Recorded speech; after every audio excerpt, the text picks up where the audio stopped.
Hello, my name's Gill Alton, and what I'd like to do is talk to you for a few minutes about using property to form part of your pension. Now, this might sound like a very dry subject, but one of the reasons I want to talk to you about that is key critical to you.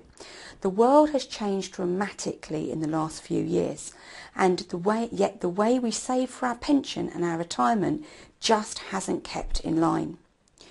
When you think about it, the state pension was launched in 1909, and at that time the average age that someone lived to, a male, was 45 years old.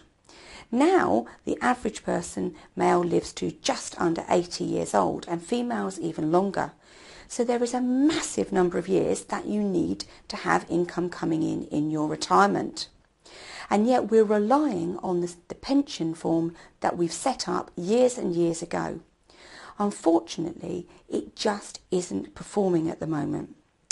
A recent report showed that the average person wanted to have a pension retirement of £24,500, and this is just over double the amount that they're actually going to get that the average 65-year-old is projected to have to live off.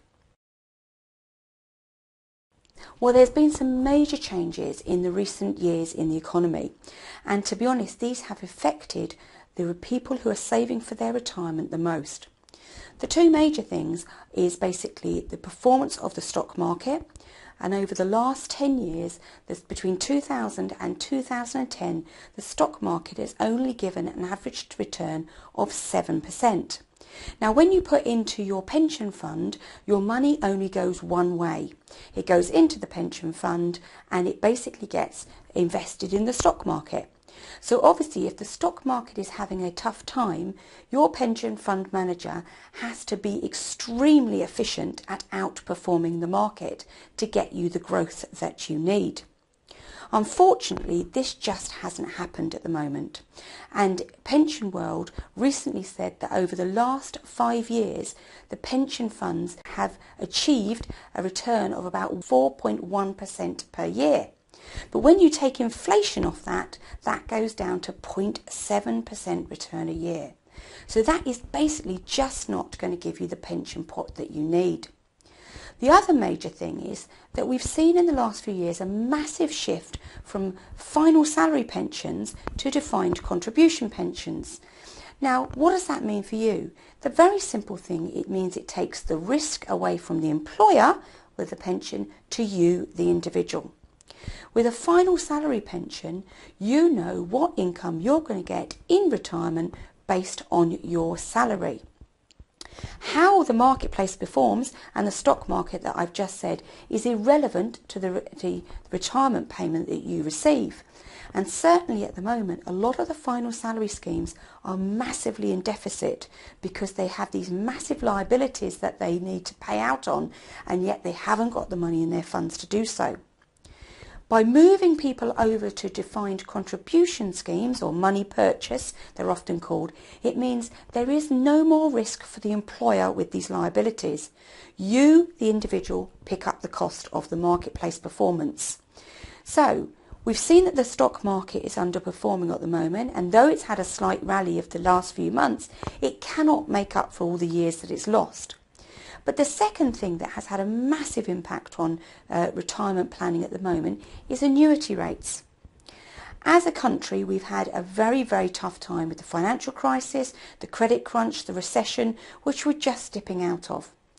And basically what we've done as a government is to support our economy, to keep the economy running today by doing quantitative easing. Now, we have had over £375 billion worth of money put into our economy to keep us afloat. It's done this just about, but the losers are the people that are looking to retire. Why is this? Because basically the pension fund companies are buying the same bonds that are used for the quantitative easing. So the returns on the bonds are less and less, and as their pension funds are based around them, the money that they can pass on to those looking to retire is dropping. The Better Retirement Group recently did a survey and picked up that annuity rates had fallen by 24% since 2008. That's a massive drop. So not only have you got your pot of money performing less well than you thought it was, but the annuity rate that you apply at the end to give you your lifetime of income has fallen as well. So you've been hit with a double whammy. Now, the FSA, who were recently renamed, realise that this is happening and have asked or given command that all of the pension funds change their projections on their pension outlooks. So from April next year, when you get a pension statement through the post or you go on a website, it will be based on your pension fund growing at either 2% compound per year, 5% or 8%. At the moment, the outlooks they're working on are 5%, 7% and 9%. So you can see they have brought them down. So next year, when your pension statement arrives on your doorstep, do not be surprised to see that the money that you've outlooked that your pension will deliver is significantly less than this year. And that is purely because they're doing different projection rates, because they know that the performance is not where it needs to be. If we take this and actually look at the annuity rates as well, if we take an individual, so let's take a male who's single, who wants his pension to rise by 3% per annum when he retires, so he can keep in line with inflation or close to it, and he wants to make sure that his retirement pays out for 5 years, so even if he dies after 3 or 4 years, he doesn't lose all the money he's put into his pension pot. If we take that individual at the moment, averagely the annuity rate is going to be just over 4%. So if he saves a whole £100,000 worth into his pension pot, the income he's going to walk away from with in retirement is £4,000 per year, or just over it. Now, I don't know about you, but I can't live on £4,000 a year, and even with the state pension added into it, it is nowhere near the £24,000 that people are looking to live off. And this is one of the reasons why I believe you need to look at an alternative solution to sit alongside your pension so you can fill your pension shortfall. Because there will be millions of people like you who will have a massive pension shortfall that you need to address in a short period of time. Putting additional money into your pension may not be the solution that gives you the answer, because that it could be deemed as putting more good money after bad.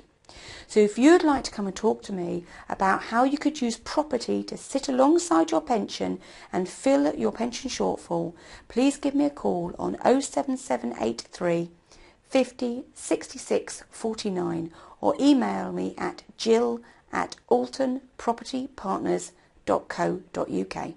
Thank you. I look forward to speaking to you soon.